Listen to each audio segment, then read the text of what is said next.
समाधान शिविर में उस समय स्थिति हास्यास्पद बन गई जब शिक्षा बोर्ड से संबंधित समस्या को एडीसी एवं शिक्षा बोर्ड सचिव ने जांच के लिए स्वयं के ही नाम मार्क कर दिया। इतना ही नहीं, उन्होंने उसी समय शिक्षा बोर्ड में अपने अधीनस्थ स्टाफ को मामले से संबंधित फाइल को उनके समक्ष प्रस्तुत करने के निर्देश दिए। डॉक्टर मुनीश नागपाल ने कहा कि सरकार के निर्देशानुसार पारदर्शी ढंग से काम करना ही उनकी प्राथमिकता है। उन्होंने मौके पर मौजूद विभिन्न विभागों के अधिकारियों को निर्देश दिए कि वे नागरिकों की समस्याओं के समाधान करने में अनावश्यक रूप से देरी ना करें। समाधान शिविरों में नागरिक अपनी समस्याएं लेकर आते हैं, जिनका मौके पर मौजूद अधिकारियों द्वारा समाधान किया जाता है। जिला मुख्यालय पर आयोजित समाधान शिविर में अतिरिक्त उपायुक्त एवं हरियाणा विद्यालय शिक्षा बोर्ड के सचिव डॉक्टर मुनीश नागपाल के समक्ष एक व्यक्ति ने बोर्ड के ही एक कर्मचारी पर नियमों का उल्लंघन कर पदोन्नति पाने और सरकारी आवास आदि सुविधा का लाभ लेने का आरोप लगाया।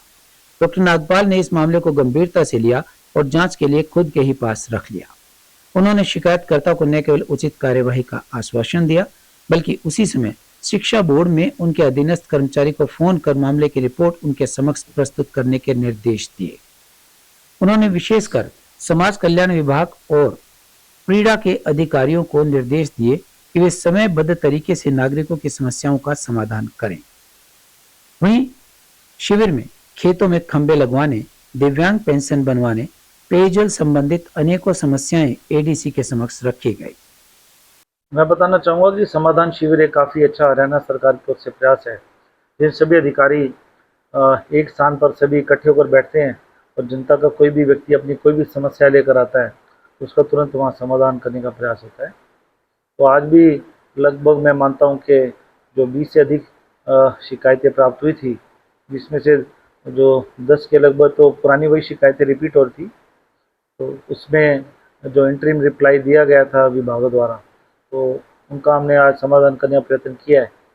उसमें जैसे समाधान शिविर में मुझे द्वारा भी कहा गया कि उसी ऐसी जो विभागों द्वारा कार्रवाई अपेक्षित थी, तो जिसमें हमने कहा कि आज आप समाधान शिविर समाप्त होने से पहले इस पर कार्य करके इस पर कार्रवाई करके बताएंगे। तो उस पर उन्होंने कार्रवाई करके बताया, और जिससे कि मैं मानता हूँ जनता का विश्वास भी पुख्ता होता है। और हमारे पास आज जो शिकायतें प्राप्त हुई थी पानी को लेकर थी, जिसमें अलग अलग कॉलोनी से जो लोग आए हुए थे, तो उसमें पब्लिक हेल्थ की ओर से उनको भी निर्देश दिए गए कि पानी की व्यवस्था करें, और साथ ही जहां पानी के लिए कोई कमी आ रही है तो टैंकर के द्वारा सप्लाई करेंगे। तो उसमें भी हमने उन्हें समयबद्ध तौर पर काम करने के लिए कहा।